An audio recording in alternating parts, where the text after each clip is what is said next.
नमस्कार, मी चित्रा More. Food mania 24/7 यावर मी तुमचे स्वागत करते. चकलीची भाजणी योग्य प्रमाणात कशी घ्यायची हे मी आधीच्या व्हिडिओमध्ये दाखवले आहे.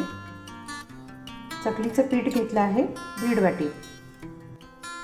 याकरिता घेतली आहे तिखट 1.5 चमचा, मीठ 1.5 चमचा, तीळ 1.5 चमचा, हिंग पाव चमचा घेतली आहे आणि हळदी पावडर अर्धा चमचा.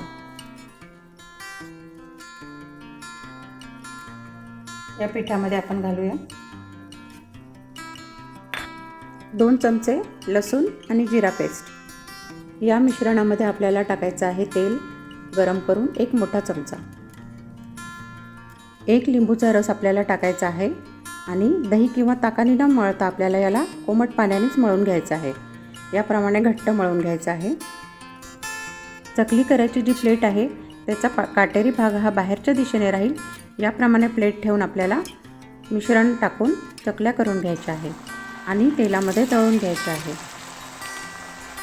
अशा प्रकारे काटेरी, कुरकुरीत आणि छान आंबटसर अशा चकल्या तयार होतात.